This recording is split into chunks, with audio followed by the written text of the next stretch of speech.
No século XVIII, o Reino Unido estava sob a ameaça de uma sangrenta revolução. Mas houve um homem enviado por Deus, John Wesley, e outros homens e mulheres também enviados por Deus se juntaram a ele. E isso deu origem ao que nós conhecemos como avivamento metodista.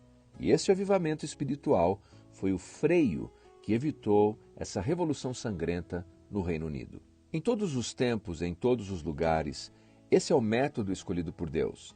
Deus soberanamente decide enviar homens e mulheres para mudarem o mundo, ou pelo menos para mudarem o mundo de alguém. Dizem que quando os homens querem grandes revoluções, enviam exércitos. Deus apenas envia bebês. No Evangelho de João, no capítulo 1, no versículo 6, lemos: Houve um homem enviado por Deus, cujo nome era João.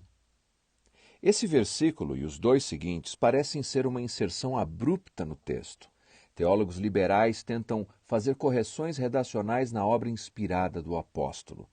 Isso porque, se observamos o contexto imediato, nos deparamos com maravilhosas descrições de Jesus, seja nos versículos anteriores ou nos versículos posteriores. Mas por pelo menos 2 vezes nesse texto temos o que parece ser esse enxerto redacional do apóstolo, mas certamente o apóstolo inspirado, com sua pena inspirada, desejava exatamente essa informação. Houve um homem enviado por Deus. Seu nome era João. O contraste no contexto é claro. De um lado temos um homem, do outro temos o Verbo, o Filho do homem, o Filho de Deus, João, Jesus.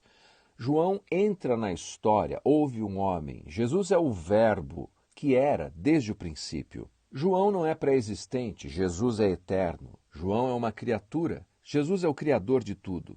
João é um homem enviado por Deus. Jesus é Deus de Deus enviado por Deus. João testemunha da luz. Jesus é a própria luz.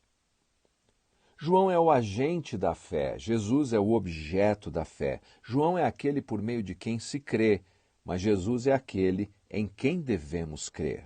A grandeza da descrição de Jesus nos faz pensar em um primeiro momento que essa luz, Jesus, não precisa de ninguém. É como o sol a pino ao meio-dia. Não precisaria de uma lanterna ou de uma vela oferecida pelos homens, mas é o desejo de Deus usar homens. De fato, a luz não precisa de ninguém, mas a luz deseja usar alguém. Deus não precisaria de nenhum de nós, mas Deus deseja nos usar, nos dar o privilégio de servirmos na sua obra. Jesus disse aos seus discípulos: assim como o Pai me enviou, eu envio a vós. Aos Romanos, o apóstolo Paulo diz: como pregarão se não forem enviados? Deus providencia a salvação e a edificação dos homens, mas também Deus providencia o meio pelo qual os homens serão alcançados. E o meio de Deus é esse instrumento que Ele faz sagrado. Eu e você, nós somos as pessoas enviadas por Deus a esse mundo. No esboço simples nessa passagem nós encontramos o mensageiro, a motivação e o método. O mensageiro é um homem, apenas um homem. Deus não espera de nós que sejamos anjos ou semideuses. Sejamos apenas homens, e Deus nos usará assim, e a glória será sempre dele. O nome desse homem é João. Literalmente significa Yahvé tem sido gracioso.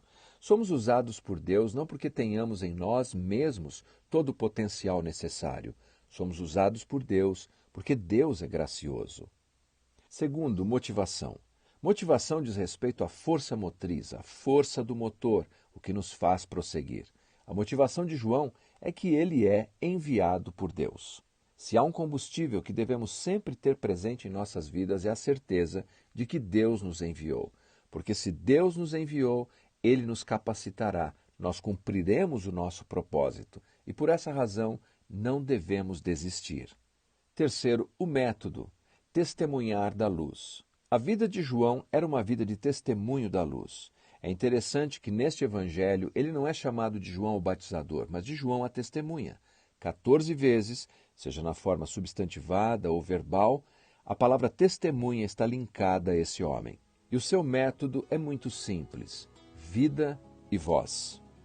Ele vive a sua mensagem, não apenas por um código de vestimenta, mas ele deixa claro que ele é um homem que veio para servir a Deus, por suas ações, por suas atitudes, mas também por suas palavras.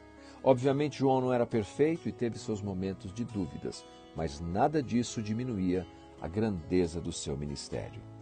Jesus disse certa vez que se deve orar ao Senhor da Seara para que ele envie mais trabalhadores.